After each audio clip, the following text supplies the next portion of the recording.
Today's native plant spotlight is on ginseng. Here is a picture in ginseng along with its scientific name.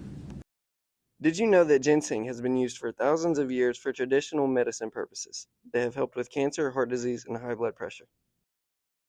Ginseng is mainly found in North America and East Asia. In North America, it grows in the eastern United States and southeastern Canada. American ginseng is found in the understory of eastern deciduous forest with rich soils. It prefers moist but not wet soils. It is most often found on hillsides and even in wooded ravines. Woodlands must be dense and provide adequate shade for ginseng to be present. Harvesting season is between September 1st and December 31st each year. Wild ginseng that is younger than 5 years has less than 4 stem scars and 3 prongs cannot be harvested. A poisonous lookalike of ginseng is the Virginia creeper. These two plants are very similar with 5 leaves connected at a central point, and when they are young they have no berries, making it hard to tell them apart. But there are also some visual differences, like ginseng grows as a herbaceous plant with a smooth, fleshy, non-woody stem and a single whorl of leaves. The Virginia creeper has a woody stem and will often be sprawling or climbing with tendrils. Its leaflets have larger teeth that do not go all the way around the margin. Ginseng has many uses and benefits. It is used to make teas and soups, and it's very beneficial for energy, boosting your immune system, and helps improve focus. The national panic of 1857 led to a near-total crop failure in 1858.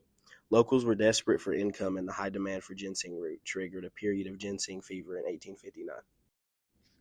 What sparked your interest in ginseng? Back when I was your age, it was, and this is going to sound terrible, but it's the truth, it was a money thing. I hang out with hunters and gatherers, okay?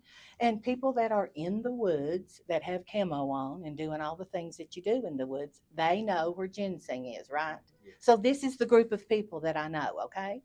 So you hunt coyotes for bounty when it's legal, for money. You hunt ginseng for money when it's up. That means when people are saying it's being sold now. That's my first introduction to ginseng when I was an older teenager. And so from then, it was like, I did have the thought, what if they wipe it all out? I did have that thought. I did have that much of a forethought. But that was my first interest in ginseng, and he's lived in the woods his whole life. Interest first came about because you gathered stuff for your mom and your grandmother, yes, who were basically herbalists. They wouldn't have called it that, but he was their hunter-gatherer.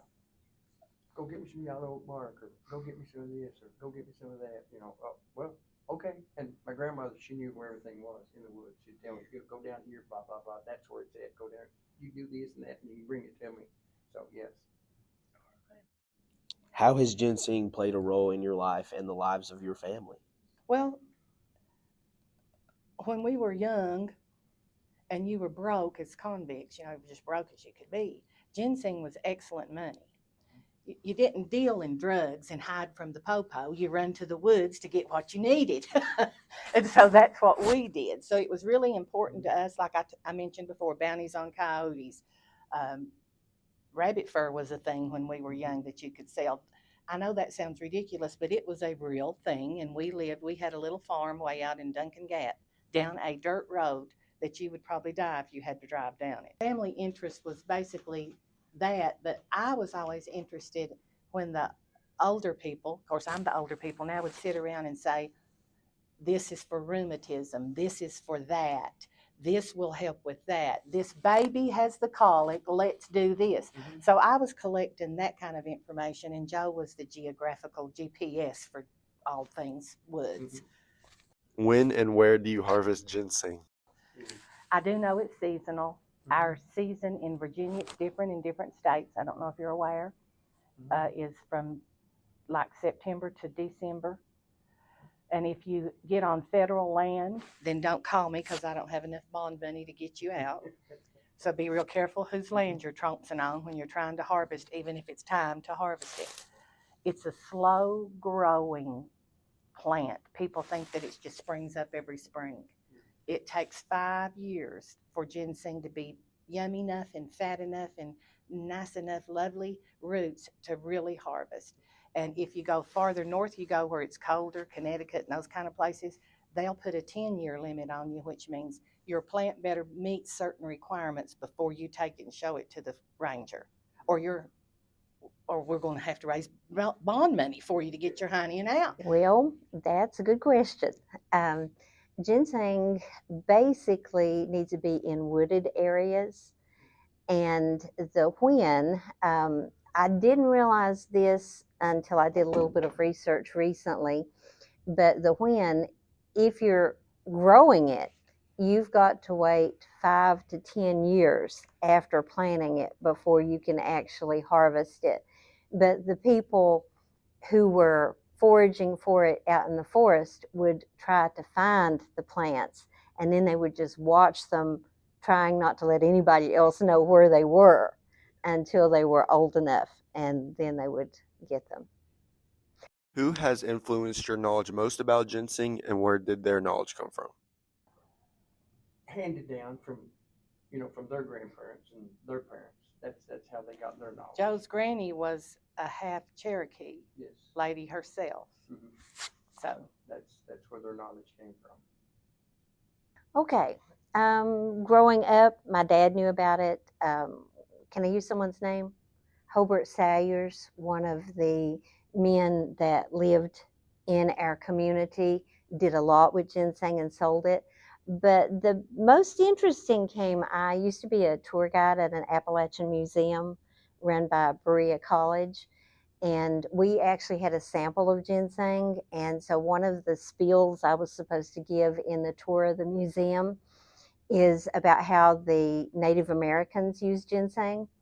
And they believed that it was a medicinal plant. If you look at the ginseng plant and have a lot of imagination, it roughly resembles the form of a human. And so many of the Indians believed that, like, if you had a broken arm, you'd break off the part of the ginseng root that looked like an arm, and you would eat that. If it was, an ailment, your leg, that kind of thing. But in all honesty, we would have never eaten ginseng. We would have never used it because it was worth too much money. Do you have a favorite way of preparing or consuming ginseng? I would never eat ginseng. It is culinary. That means you can cook with it, but it's too stinking expensive. And then when you do get a hold of it, oh snap. I'm not putting it in fried taters or something else. I would use it medicinally. Probably in a fancy restaurant if you weren't wanting a certain flavor. Show them. Pat, y'all can touch it and feel it. This is dried, ginseng dried. You can take it out and rub it. It's the root. And this is ginseng in a tincture. It's that dried ginseng this is in vodka. And it'll sit for 6 weeks. And then this liquid will be strained out. And that's the medicine that I would use for ginseng. And you want to see it? Just because it's in vodka, that don't mean you can just. Yeah. No. It's not like that. You do herbal medicines just like you would a prescription. You have certain amount that you can take, like per day.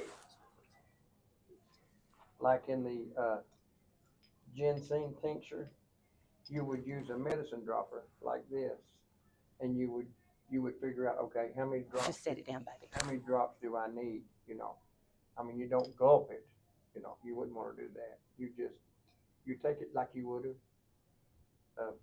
Your doctor would write you a prescription. You go to the pharmacy, you get it filled, and in this, you would come to Apothecary. Yeah, I can't say that word. I mess it up all the time. You would come and she would tell you how to take it, like do 2 drops a day, 2 drops in the morning, 2 drops in the evening, or a teaspoon, or, that's how you would do the ginseng tinctures and how you would prepare it and, get your, okay. In your experience, what are some fascinating things about ginseng that most people don't know?